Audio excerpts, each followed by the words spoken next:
Sebelum saya membahas tentang Pancasila dari sila pertama sampai sila yang terakhir, maka kita sebagai rakyat Indonesia wajib bersatu dan satu suara dalam menegakkan Pancasila dan kembali ke Undang-Undang Dasar 45 yang asli. Kenapa harus Undang-Undang Dasar 45 yang asli, bukan sebelumnya atau yang sesudahnya?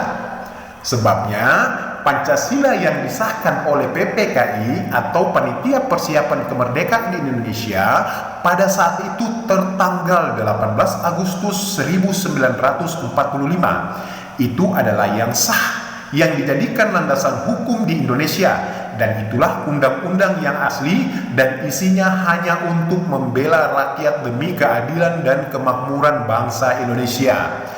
Dan Pancasila yang tertanggal sebelum 18 Agustus 1945 itu belum ditetapkan oleh PPKI karena masih belum lengkap atau belum pas untuk dijadikan landasan hukum di Indonesia. Dan mengapa bukan undang-undang yang tahunnya di atas dari itu?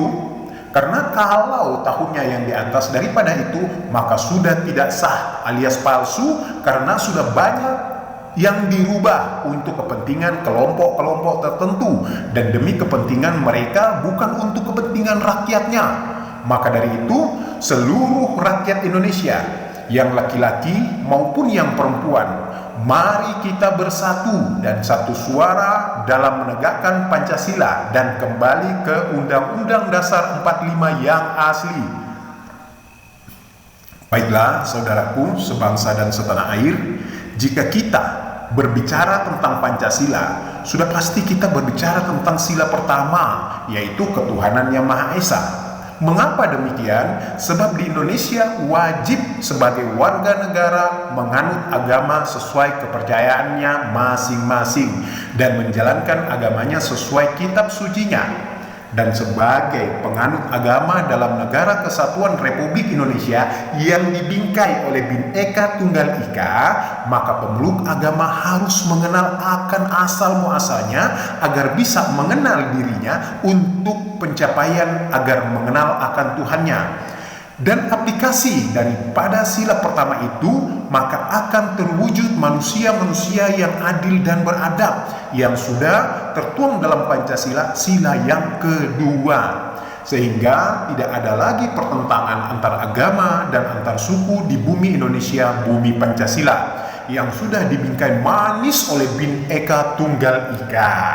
Sehingga sila ketiga dari Pancasila yaitu persatuan Indonesia segera terwujud dengan sendirinya, dan itulah yang dinamakan bersatu tanpa komando lagi, sehingga terwujud sila keempat dari Pancasila yang selama ini terabaikan, yaitu kerakyatan yang dipimpin oleh hikmat kebijaksanaan dalam permusyawaratan perwakilan.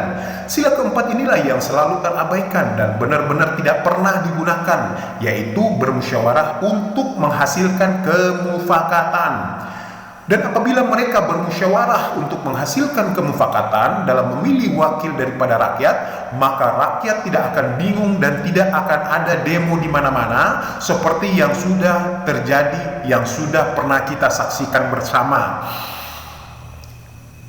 Karena kalau musyawarah untuk mendapatkan kemufakatan dipakai, maka rakyat akan hidup adil, makmur, sejahtera, seperti yang sudah tertuang dalam Pancasila sila kelima, yaitu keadilan sosial bagi seluruh rakyat Indonesia.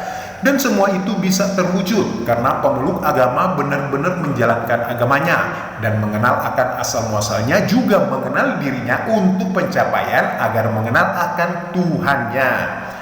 Dan semua itu pemimpin wajib mengenal akan Tuhannya agar bisa terwujud daripada sila kelima dalam Pancasila, sehingga Indonesia kembali ke fitrahnya sebagai surganya dunia, surganya para leluhur, dunia tempat para wakilnya Tuhan.